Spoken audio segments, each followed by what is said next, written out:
A'udzubillahi minasyaitonirrajim. Bismillahirrahmanirrahim.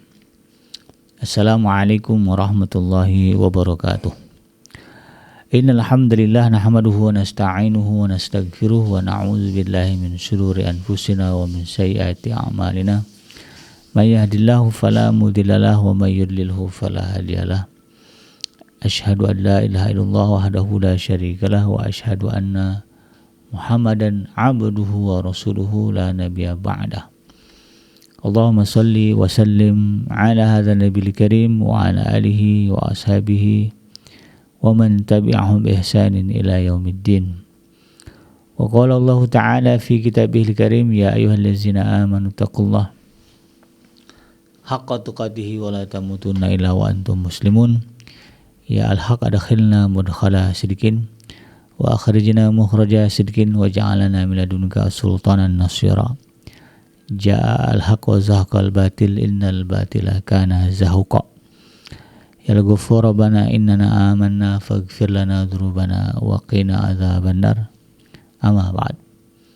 Alhamdulillah, segala puji adalah milik Allah. Kembali kita berjumpa di channel iDream TV dalam program Tadabbur Al-Quran, di mana insyaallah kita akan sama-sama kembali menelaah sedikit demi sedikit apa yang Allah Subhanahu wa taala firmankan di dalam Al-Quran, yang jumlahnya ada 6.236 ayat.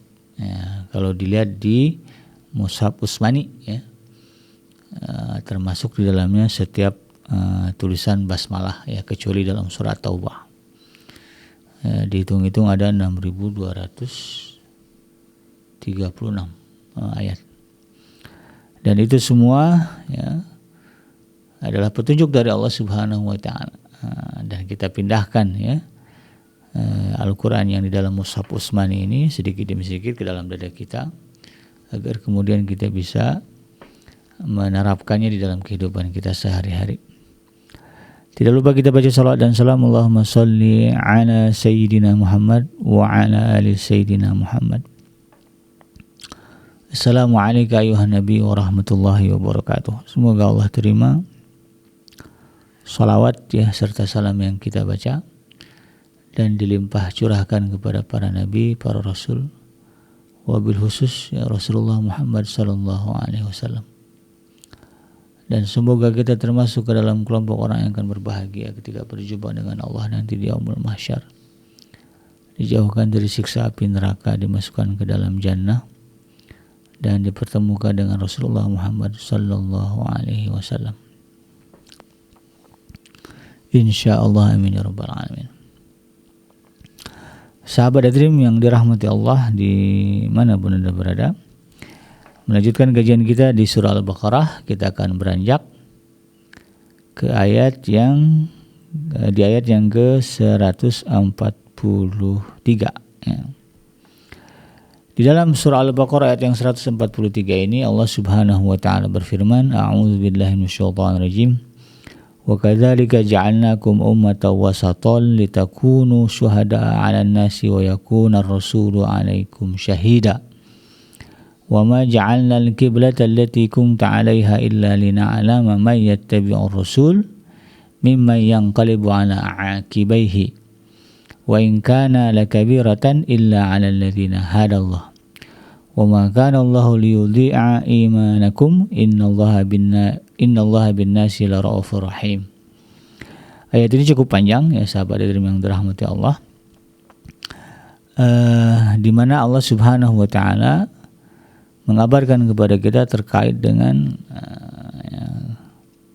kondisi kaum muslimin, ya, umat Islam, ya.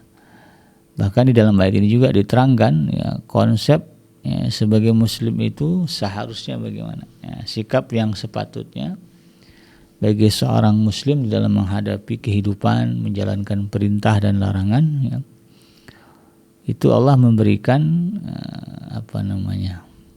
acuan, ya, kepada kita. Di dalam ayat ini Allah Subhanahu wa taala, ya, menyebutkan, ya, Wa kadzalika ja'alnakum ummatan wasata. Demikianlah kata Allah Subhanahu wa taala, kami telah menjadikan kamu, yaitu umat Islam, umatnya Nabi Muhammad SAW, sebagai umat wasato,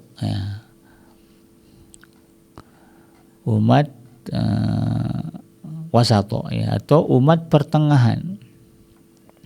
Nanti kita bahas apa yang dimaksud dengan umat wasato di sini. Litakunu syuhada 'alan nasi, agar status itu kata Allah Subhanahu wa taala, kamu nanti menjadi saksi atas perbuatan manusia, dan agar Rasul, yaitu Nabi Muhammad SAW,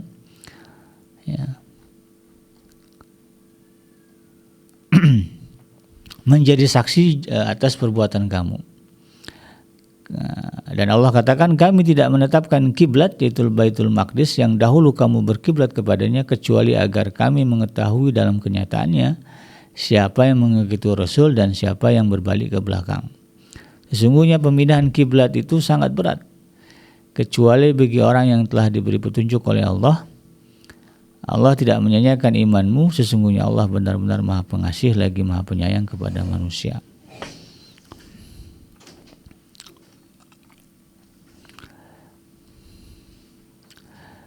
Menurut para ulama terkait dengan umat wasata, atau umat pertengahan, jadi dalam ayat ini Allah menegaskan Allah yang telah menjadikan umat Islam ini sebagai umat pertengahan.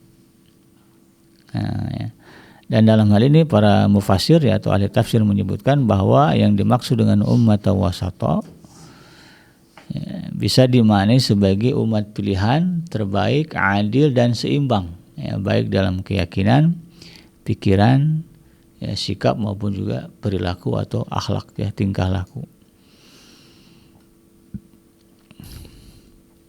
Kalau dikaitkan dengan ayat sebelumnya yang terkait dengan respon orang-orang di luar Islam ketika melihat kaum muslimin diperintahkan untuk memalingkan kiblatnya dari Baitul Maqdis pada masa Rasulullah dulu ke Baitullah di Mekah. Nah, jadi disebutkan para ulama menyebutkan bahwa jika Allah menjadikan Ka'bah sebagai kiblat yang paling utama karena dibangun oleh bapaknya para nabi, Abul Anbiya, yaitu Nabi Allah Ibrahim alaihissalam, maka demikian pula Allah Subhanahu wa taala telah menjadikan umat Islam ini sebagai umat pertengahan, yaitu umat yang terbaik yang pernah ada di muka bumi ini. Jadi umat Islam adalah umat wasata, umat yang mendapatkan petunjuk dari Allah Subhanahu wa taala, sehingga mereka menjadi umat yang adil. Kalau dalam timbangan adil itu kan tepat di tengah-tengah kalau berbicara timbangan. Dan memang Allah memerintahkan kepada kaum muslimin agar berlaku adil dalam segala hal. Tidak berat ke kiri, tidak berat sebelah lah Jadi harus adil. Itu bagian dari perintah yang diwajibkan Allah kepada kaum muslimin. Sehingga kemudian dengan itu Allah Subhanahu wa taala menjadikan umat Islam sebagai pilihan dan akan menjadi saksi atas keingkaran orang-orang kafir nanti di yaumul mahsyar. Karena itu kemudian umat Islam harus senantiasa menegakkan keadilan dan kebenaran, serta membela yang hak dan melenyapkan yang batil. Dalam hal ini kaum muslimin ketika berhadapan dengan segala persoalan hidup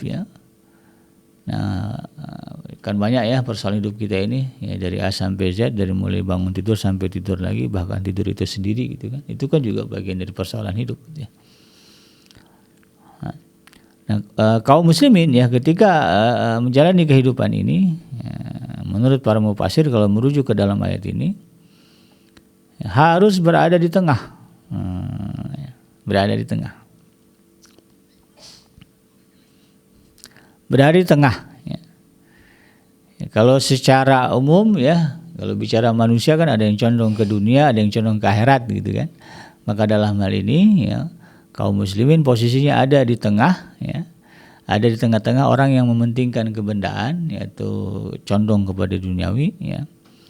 Dan dengan dan dengan orang yang mementingkan ukhrawi saja. Ya, ada orang yang hidupnya habis untuk dunia, ada juga orang yang hidupnya dihabiskan untuk akhirat saja, yang enggak peduli dengan kehidupan dunia. Maka umat Islam kalau merujuk kepada kalimat ummatan wasata, ya, di dalam ayat ini, maka posisinya ada di tengah. Ya, tidak mengabaikan dunia, tidak juga kemudian mengabaikan akhirat. Tidak condong kepada dunia dalam bertindak, bertingkah laku, tidak juga kemudian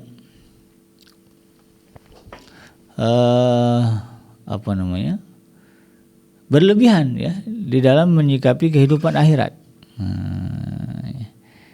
Ya, bukan berarti maksudnya berlebihan begini, ya.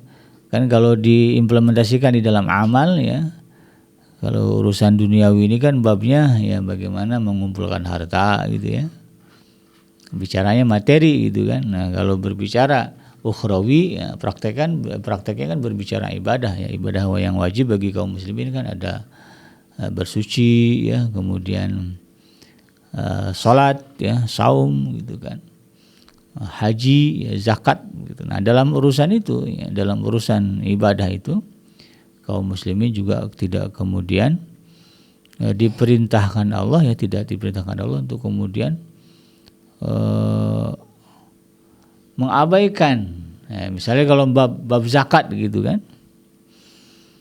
ya, tidak boleh juga karena ingin menginfakkan harta kita di jalan Allah itu, lalu kemudian semua yang kita miliki diserahkan, ya, dizakatkan, disedekahkan. Nah, itu juga tidak diperintahkan oleh Allah Subhanahu wa taala. Bahkan dicontohkan oleh Rasulullah SAW ketika Sayyidina Abu Bakar As-Siddiq, ya, membawa seluruh harta yang dimilikinya kepada Rasulullah, ya, ketika diumumkan siapa yang ingin memberikan, ya, sumbangan, ya, untuk jihad fisabilillah, datang Sayyidina Abu Bakar. Dalam riwayat hadis yang termaktub, ya, di dalam kitabnya Imam Bukhari dan juga Imam Muslim. Dalam kitab sejarah juga banyak disebutkan bagaimana kemudian Rasulullah Sayyidina Abu Bakar ini datang kepada Rasulullah membawa seluruh hartanya untuk diinfakkan di jalan Allah, ya, digunakan di dalam peperangan fisabilillah. Rasulullah kemudian bertanya, apa yang kamu tinggalkan untuk keluarga kamu? Nah, itu kan. Ya, beliau mengatakan, aku tinggalkan untuk keluargaku Allah dan Rasulnya, gitu kan. Artinya tidak ada harta yang kemudian beliau tinggalkan untuk keluarganya. Maka Rasulullah kemudian tidak menerima semuanya. Jadi dikurangi, gitu kan. Bagaimana kalau setengahnya, gitu kan. Nah, itu juga ada kebanyakan, ya. Nah, sampai akhirnya Sayyidina Abu Bakar, ya, menarik, ya, kembali sebagian harta yang tadinya mau diinfakkan semua kepada Rasulullah SAW. Jadi ini menggambarkan, ya, bahwa ya tidak diperintahkan juga itu kemudian kita, ya, jor-joran lah gitu, ya, dalam praktek ibadah. Ya. Kenapa? Karena, ya, pada dasarnya umat Islam itu umat yang posisinya ada di tengah. Ya. Bahkan Allah sebutkan kan di sini wa ja'alna, ya kan, disebut di sini kan wa kadzalika ja'alnakum, demikianlah kami yang telah menjadikan kalian, ya, sebagai umat pertengahan. Ya, dalam kehidupan ini Allah menghendaki kita berada di posisi tengah-tengah, ya, di dalam menghadapi berbagai persoalan kehidupan. Maka dengan demikian, ya, umat Islam ini menjadi saksi nanti di akhirat, ya, sebagai saksi yang adil, ya, dan terpilih atas orang-orang yang bersandar pada kebendaan, ya. Dan saking totalnya gitu, ya, cenderung kepada duniawi sehingga mereka kemudian melupakan hak ketuhanan, ya, dan cenderung kepada memuaskan hawa nafsu. Nanti Allah hadapkan nih orang-orang yang begini nih kepada kaum muslimin.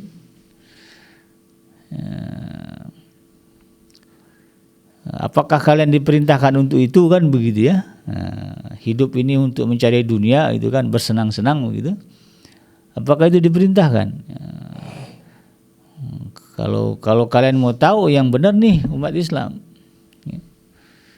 Ya, mereka hidupnya tidak dihabiskan ya hidupnya itu untuk ya mengejar dunia ya, saja gitu ya. Nah, jadi tidak dihadapkan itu. Ya, mau berhujah mau kayak gimana gitu kan. Ya ada orang yang kata Allah ya, hidupnya tidak condong kepada dunia karena mencari keridhaan Tuhan kan begitu. Dan nanti kaum muslimin juga kata para ulama berdasarkan ayat ini akan menjadi saksi terhadap orang-orang yang berlebih-lebihan dalam soal agama sehingga kemudian melepaskan diri dari segala kenikmatan jasmani dengan menahan dirinya dari kehidupan yang wajar. Karena ada itu ya istilah rahbaniyah ya, dalam Al-Quran juga disebutkan ya, kerahiban. Kalau kita bicara ya, ayatnya itu di dalam Al-Quran ya Allah Subhanahu wa Ta'ala itu melarang ya, apa yang disebut dengan rahbaniyah atau kerahiban.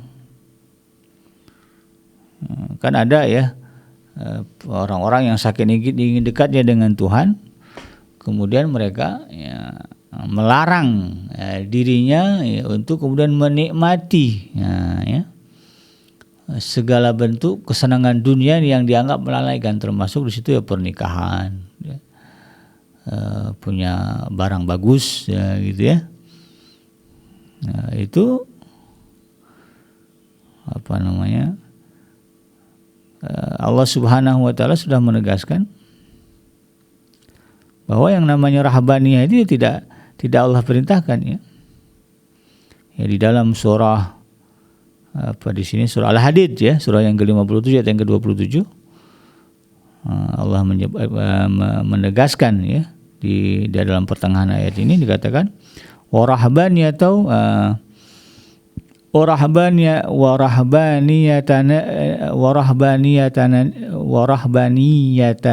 tada'uha ya ma katabna alaihim ya illa ibtigha ridwanillah fama ra'uha haqqa riayatiha. Ya, dan mereka mengadakan rahbaniyah padahal kami tidak mewajibkan kepada mereka. Ya. Tetapi merekalah ya, mereka sendirilah yang mengadakannya untuk mencari keridhaan Allah. Jadi ada orang yang ya, dengan motivasi ingin mencari keridhaan Allah lalu kemudian dia mewajibkan rahbaniyah, kerahiban atas diri mereka. Nggak mau nikah ya, nggak boleh makan enak ya, hidup cenderung kepada miskin gitu ya, tidak suka dengan kemewahan dan sebagainya dengan alasan itu tadi ya, bahwa mereka ingin mencari keridhaan Allah dan itu tidak ada ya, Allah katakan tidak kami wajibkan dan itu merupakan hal yang diada-adakan ya, boleh dia bilang bid'ah lah gitu ya. Jadi nanti orang-orang yang seperti ini juga Allah hadapkan kepada kaum muslimin. Apakah kalian menganggap itu satu hal yang diperintahkan oleh agama, oleh Tuhan? Nah, tanya nih kepada orang Islam, kepada kaum muslimin. Nah, jadi berbicara antara dunia dan akhirat, di dalam menjalani kehidupan dunia dan akhirat atau di dalam meraih kehidupan dunia dan akhirat, maka contoh idealnya adalah kaum muslimin. Ya, tentu dalam hal ini kalau berbicara kaum muslimin ya dalam makna yang sebenarnya gitu kan, bukan hanya sekedar mengklaim diri mereka Islam tapi kemudian tidak menjalankan syariat Islam dengan benar ya. Jadi orang Islam yang menjalankan syariat ya Islam dengan benar sesuai dengan tuntunan Al-Quran dan Sunnah, maka kehidupannya adalah kehidupan yang ideal ya. Kehidupan yang tepat sebagaimana yang Allah kehendaki. Nah, sehingga kemudian ya muslim ya kaum muslimin yang taat kepada Allah ini akan dijadikan sebagai saksi ya di hadapan manusia ya, terutama dua kelompok tadi ya, yang jor-joran ngejar dunia ya, dan juga yang jor-joran dalam urusan ibadah ya.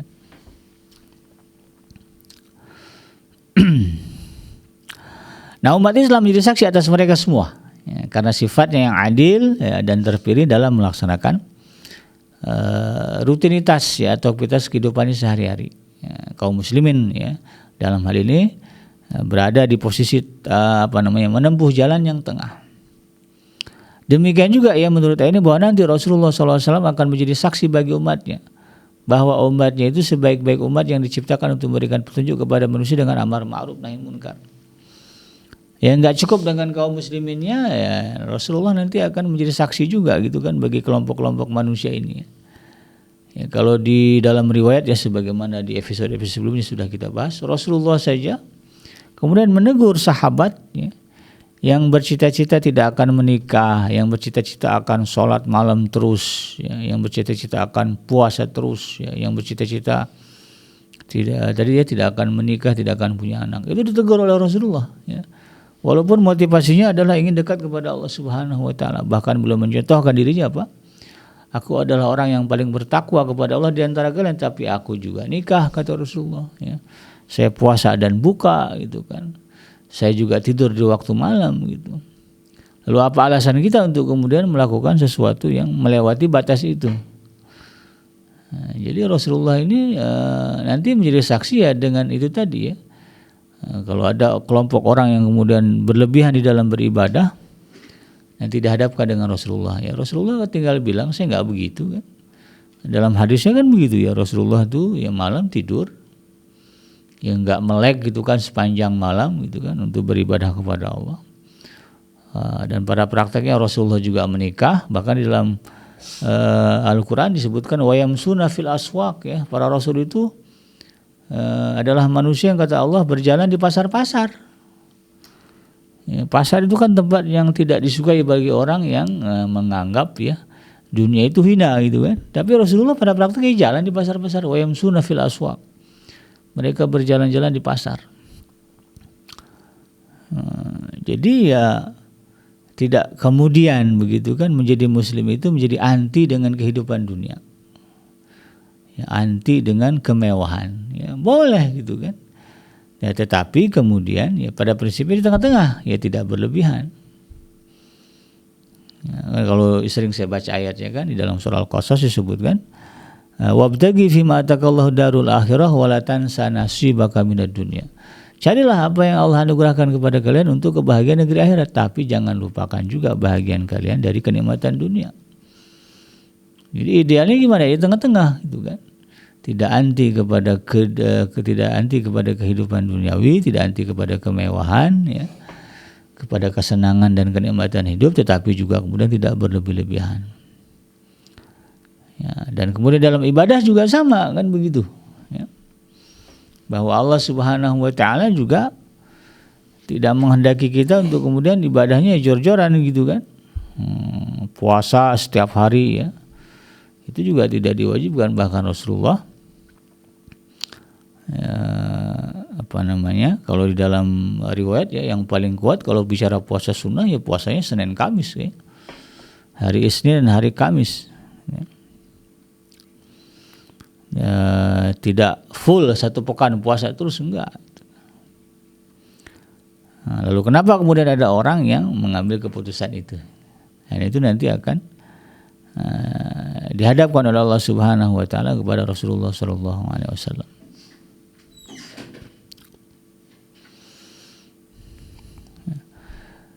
Kalau berbicara ibadah misalnya, ya, kalau bab sedekah aja kan, ya, tadi kan saya contohkan bagaimana Sayyidina Abu Bakar As-Siddiq ya, berniat ingin menafkahkan seluruh harta di jalan Allah Subhanahu Wa Taala, ya, dipakai oleh Rasulullah, tapi kan ditolak oleh Rasulullah. Ya, sebagaimana disebutkan di dalam surah Al-Furqan ya, surah yang ke-25 ayat yang ke-67. Walladzina idza anfaqu lam yusrifu wa lam yaqturu wa kana baina dzalika qawama. Dan orang-orang yang apabila membelanjakan harta, ya, mereka tidak berlebih-lebihan dan tidak pula kikir. Dan adalah infak itu ya, nafkah itu di tengah-tengah antara yang demikian. Royal banget ya, tidak dibenarkan. Nah, ya. Kemudian kikir apalagi ya, dilarang. Jadi di tengah-tengah itulah ya. Ya. Jadi saking inginnya berinfak dari Allah, semuanya dikasih ke orang, sehingga melupakan bagian diri dan keluarga. Nah itu dilarang. Ambil tengah-tengahnya. Ya kata Rasulullah bagi dua aja. Gitu kan. Bahkan bagi dua juga kata Rasulullah kebanyakan. Ya. Ya, gitu. Itu dalam contoh infak misalnya. Bahkan di dalam sholat saja, ya, ini kalau kita berbicara bagaimana kita memaknai umat pertengahan itu, Allah Subhanahu wa taala juga menyebutkan ya di dalam surah Al-Isra ya, ayat yang ke-110 ya. Ini babnya berbicara tentang bagaimana kita sholat seharusnya ya. Allah katakan di dalam surah Al-Isra ayat yang ke-110, Qul ud'ullaha aw ud'ur rahman ayyama tad'u falahul asmaul husna wala tajhar bi salatika wala tuhaffit biha wabtaghi baina dzalika sabila. Katakanlah Muhammad ya kepada umatmu, serulah Allah atau serulah Ar-Rahman. Ya, disuruh kita itu beribadah kepada Allah Subhanahu wa taala. Disuruh berseru, memanggil, berdoa, ya, bersuara lah gitu ya. Ya, baca Quran lah gitu kan, salat lah gitu ya. Ya, seruan-seruan kepada Allah. Ya, dengan nama yang mana saja kamu dapat menyeru. Ya, Allah punya 99 nama ya. Ya, Asmaul Husna, karena Dia telah mempunyai nama-nama terbaik atau Asmaul Husna.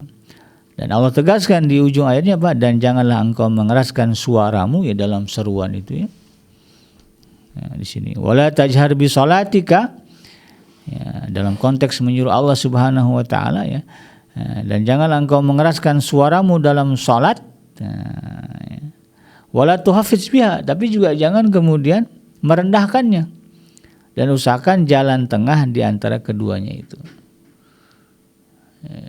Kita ngambil cerita di urusan sholat aja, kata Allah, walaupun Allah memerintahkan kita untuk menyerunya ya, memanggil ya, namanya menyeru kan bersuara gitu ya. Ketika dari dalam sholat ya, saking cintanya kita kepada Allah misalnya ya, tidak boleh juga lalu kemudian ya, kita mengeraskan suara ya, sampai orang tahu wah kita lagi sholat. Gitu ya. Nah, ya termasuk orang yang tidak setuju ya jika kemudian suara ya, sholat berjamaah ya di masjid ya pakai speaker luar itu ya. Itu mengganggu juga bagi kaum muslimin terutama muslimah ya yang kebetulan sholat di rumah gitu kan. Kalau speaker luarnya kenceng kadang-kadang ya ibu-ibu yang sholat di rumah itu bisa terganggu gitu ketika membaca, nanti jadi lupa dia ya, terdistract lah gitu kan dengan suara imam yang lagi baca surat di masjid. Dan ayat ini kan juga sudah tegas gitu kan. Wala tajhar bi sholatika ya, jangan kamu keraskan suaramu ketika di sholat, dalam sholat ya, sampai orang sekampung dengar kita lagi sholat. Ya, jangan sampai dengar orang tetangga sebelah dia lagi sholat. Allahu Akbar gitu ya. Bismillahirrahmanirrahim misalnya gitu. Nah, itu di dalam ayat ini dilarang itu. Wala tajhar bi sholatik, jangan engkau zahirkan, keraskan suaramu di dalam sholat. Tapi juga Allah katakan apa? Wala tuhafiz biha, jangan juga kemudian enggak kedengeran, sepi aja gitu. Itu juga Allah larang juga itu kan. Jadi para ulama kemudian kalau bab syara salat munfarid gitu kan, kalau salat munfarid ya, kalau kita baca ayat ya atau membaca bacaan sholat paling tidak terdengar oleh telinga kita sendiri. Jadi kita diam, kita nggak ada suara juga dilarang itu. Kita nggak dengar apa yang kita baca juga dilarang. Ini minimal ya kita bisa dengar suara yang kita baca. Dan dilarang kalau kemudian kita terlalu mengeraskannya sehingga kemudian ya, seisi rumah dengar gitu ya. Kita lagi sholat, apalagi sampai ke tetangga sebelah ya, kita lagi sholat, itu juga dilarang. Nah, ayat ini menggambarkan bahwa memang ya Allah Subhanahu wa taala ya itu tadi ya memposisikan ya kaum muslim itu sebagai umat wasata, umat yang berada di tengah-tengah. Jadi tidak ekstrim ke kiri atau juga ekstrim ke kanan. Ke kiri kepada dunia kemewahan itu kan, popularitas dan sebagainya, kemudian juga ke kanan ya terlalu itu tadi ya jor-joran dalam urusan ibadah. Nah itu juga dilarang oleh Allah Subhanahu wa taala. Ambil yang tengah-tengah. Nah, itu ya. Nah kemudian di ayat ini juga jelaskan bahwa perubahan kiblat ya. Di dalam ayat ini kan Allah Subhanahu wa taala menyebutkan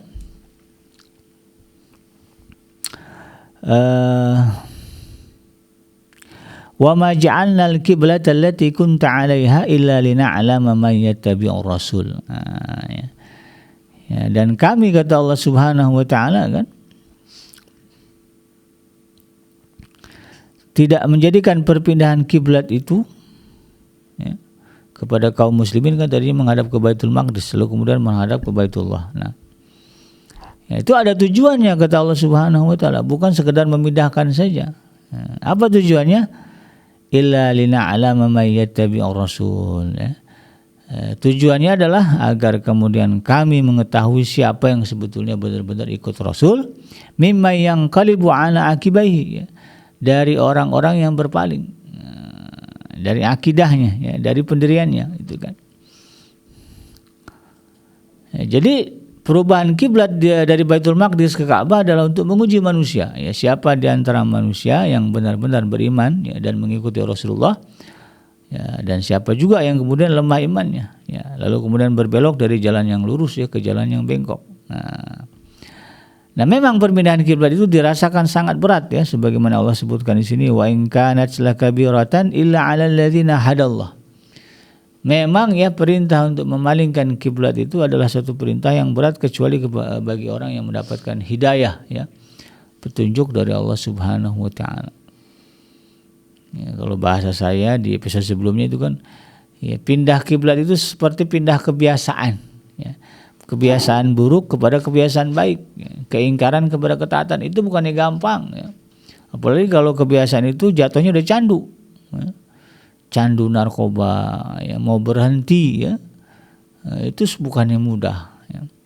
Candu judi, ya, mau berhenti judi, ya, itu bukannya mudah. Nah, itu kan. Kecuali bagi orang yang mendapatkan hidayah dari Allah. Makanya penting kita berdoa kepada Allah agar diberi hidayah, ya, dan kalau ketemu orang soleh mintalah, ya, supaya Allah kemudian memberikan hidayah kepada kita. Karena dengan itulah kemudian kita akan mendapatkan kekuatan untuk, ya, memalingkan diri kita, ya, dari kiblat-kiblat yang tidak dibenarkan, ya, kiblat-kiblat kehidupan kita yang tidak sesuai dengan syariat, kepada kiblat yang diridhai Allah Subhanahu wa taala, itu ajaran Islam. Nah, kalau bicara ibrah kan begitu, ya. Nah, kalau itu menjadi prinsip kita, ya, bahwa kita memalingkan wajah kita kepada Allah, ya, dari hal-hal yang sebelumnya, ya, tidak diridhai Allah Subhanahu wa taala, ya, atas dasarnya itu tadi keimanan kepada Allah, hidayah dari Allah, maka Allah tegaskan di dalam ayat di akhir ayatnya, wa ma kana Allahu liyudi'a imanakum, maka Allah tidak akan menyia-nyiakan iman kalian. Apa maksudnya? Itu nanti akan Allah balas. Nah, ya. Kalau kita niatkan, ya Allah, ya, aku beriman kepadamu, mencintaimu, saya punya kebiasaan begini, saya ingin berpaling, berhijrah, ya Allah, saya ingin memalingkan, ya, wajah saya dari kebiasaan itu kepadamu, ya, pengen khusyuk ibadah. Allah tidak akan sia-siakan kalau dasarnya adalah keimanan kepada Allah. Nanti Allah akan berikan hidayah, ya, dan kemudian menjadi kekuatan bagi kita untuk betul-betul totalitas, ya, meninggalkan itu, ya, kiblat-kiblat, ya, yang tidak diridhoi Allah Subhanahu wa taala. Lalu kemudian kita akan mampu untuk menghadap Allah Subhanahu wa taala. Kiblat itu kan tempat menghadap, kan, ya, sehingga kita mampu, ya, total menghadapkan jiwa kita kepada Allah Subhanahu wa taala, ya. Artinya apa? Ya, diberikan kekuatan untuk menjalankan syariat Islam dengan benar. Karena pada dasarnya Allah tegaskan, innallaha bin-nasi laraufur rahim. Sesungguhnya Allah, ya, adalah zat, ya, yang maha pengasih dan maha penyayang kepada manusia. Jadi nggak ada alasan bagi Allah, gitu kan, untuk kemudian menyia-nyiakan atau mengabaikan, ya, keinginan orang yang itu tadi, ya, ingin memalingkan, ya, wajahnya kepada Allah, ya, dari segala keburukan, kemaksiatan, ya, ketidakbenaran, kezaliman, kemunafikan, ya, berpaling kepada ketaatan, keimanan, kesalehan, kepada takwa, ya. Allah tidak akan sia-siakan, ya. Karena Allah adalah zat yang rauf, ya, zat yang maha pengasih, ya, dan juga penyayang. Nah, inilah yang kemudian kita harus pahami ya di dalam kehidupan kita. Ya, kalau berbicara bagaimana idealnya saya menjalani kehidupan ini, ya inilah ayatnya. Ya. Berada di posisi tengah-tengah. Ya. Nanti tinggal praktekkan ya dalam kehidupan kita ya, di di rumah tangga itu kan. Ya, jangan kikir kepada keluarga, jangan juga terlalu royal gitu ya. Kalau royal nanti anak kita jadi manja. Nah, begitu dikasih susah dikit, udah dah ya. Ngeluh ya habis-habisan ya. Dikasih masalah persoalan sedikit ya. Nggak bisa hidup, dia nggak bisa survive. Nah, jadi di antara tengah-tengah di antara itulah ya. Royal banget jangan, pelit apalagi ya. Termasuk dalam ibadah jadi ya, kita berada di posisi tengah-tengah ya, tidak kemudian berlebih-lebihan. Demikian sahabat Edrim yang dirahmati Allah ya, semoga bermanfaat. Yang benar dari Allah Subhanahu wa taala, yang salah semata-mata lahir dari kealfaan dan kehilapan saya pribadi ya, saya bikin pamit undur. Hasbiyallahu la ilaha illahu alaihi tawakkaltu wa huwa rabbul arsyil azim. Subhanaka Allahumma rabbana wa bihamdika asyhadu an la ilaha illa anta astaghfiruka wa atubu ilaik. Walhamdulillahirabbil alamin. Wassalamualaikum warahmatullahi wabarakatuh.